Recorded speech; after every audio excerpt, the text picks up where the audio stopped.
ঐতিহ্যবাহী আমাদের সকলের অন্যতম মহাব্বতের প্রিয় মানুষ মুফতি আব্দুল্লাহ কাসিমি দামাত বারাকাতুহুম, তিনি 5 মিনিটের মধ্যে তার আলোচনা শেষ করবেন ইনশাআল্লাহ। আসসালামু আলাইকুম ওয়া রাহমাতুল্লাহি ওয়া বারাকাতুহু।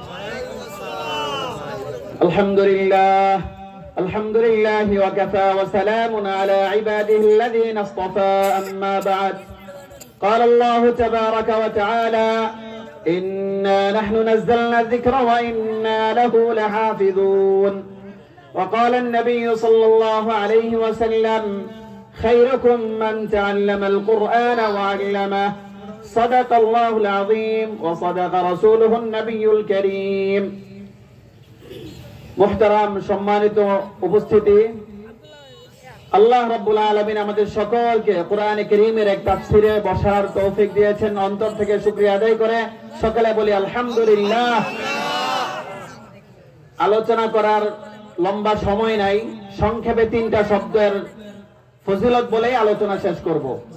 আমাদের এই সমাজের মধ্যে প্রচলিত আছে হাফেজ, আপনারা সকলেই শুনে থাকবেন হাফেজে কোরআন, মাওলানা সাহেব।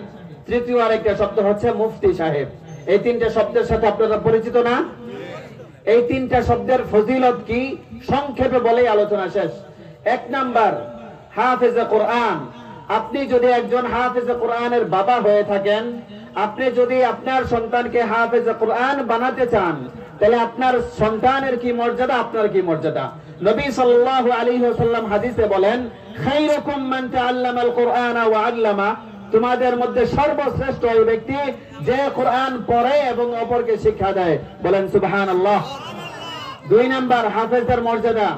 কাল কিয়ামতের ময়দানে আল্লাহ রাব্বুল আলামিন যখন বিচারের জন্য বসবেন, ইউকালু লিসাহিবিল কুরআন ইকরা ওয়ারকি ওয়ারাতিল কামা কুনতা তুরাতিলু ফিদ দুনিয়া ফাইন্না মানজিলাতাকা ইনদা আখিরি আয়াতিন তাকরাউহা।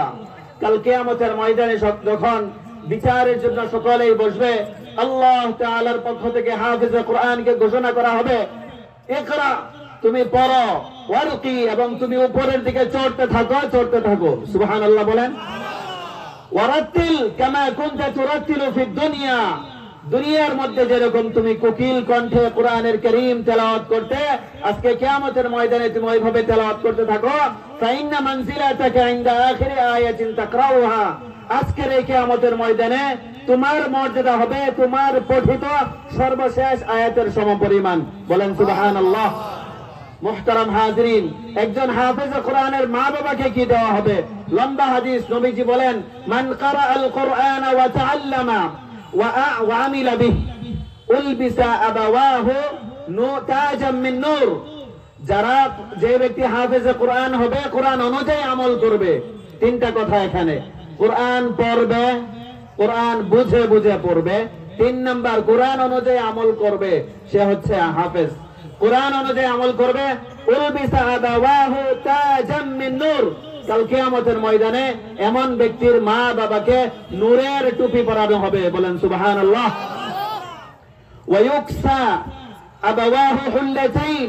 মা বাবাকে এমন সুন্দর এক সেট কাপড় পরিধান করানো হবে, ফায়াকুলান, মা বাবা অবাক হয়ে বলবে, বিমা কুসিনা হাযা, এই কাপড় আমাদেরকে কেন পরানো হচ্ছে? ফায়ুকাল, তখন উত্তর দেওয়া হবে, বিআখদি ওয়ালাদিকুমুল কুরআন, তোমাদের সন্তান দুনিয়াতে কোরআন পড়েছে, বুঝেছে, সেই অনুযায়ী আমল করেছে, এই জন্য তোমাদেরকে নূরের টুপি পরানো হয়েছে এবং তোমাদেরকে দামি দামি কাপড় পরানো হয়েছে। বলেন সুবহানাল্লাহ।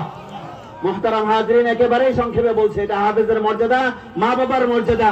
একজন আলেমের কি মর্যাদা? আল্লাহ রাব্বুল আলামিনের নবী বলেন, ফাদলুল আলিমি আলাল আবিদি কাফাদলি আলা আদনাকুম। একজন আলেমের মর্যাদা সাধারণ ব্যক্তিদের উপর এমন যেমন আমি নবীর মর্যাদা তোমাদের সকলের উপর। বলেন সুবহানাল্লাহ। এরপর একজন ফাকিহ, একজন মুফতি সাহেব। আজকের আলোচনার প্রধান মেহমান যিনি আল্লামা সাখাত হোসেন রাজি, আল্লাহর জমিনে যাদেরকে আল্লাহ তাআলা এরকম বিচক্ষণ, বিদগ্ধ, সচেতন মুফতি আলেম বানিয়েছেন, ফকিহ বানিয়েছেন, তাদের মর্যাদা নবীজি হাদিসে বলেন, ফাকিহুন ওয়াহিদুন আশাদ্দু আলা শাইতান মিন আলফি আবিদ।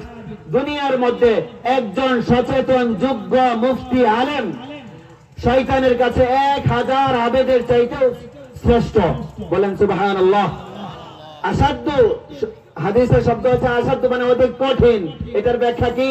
ব্যাখ্যা হচ্ছে শয়তান একজন দুইজন 100 200 500 সাধারণ পাবলিককে যত সহজে ধোঁকা দিতে পারবে, একজন বিচক্ষণ বিদগ্ধ মুফতি পরহেজগার ব্যক্তিকে এত সহজে ধোঁকা দিতে পারে না।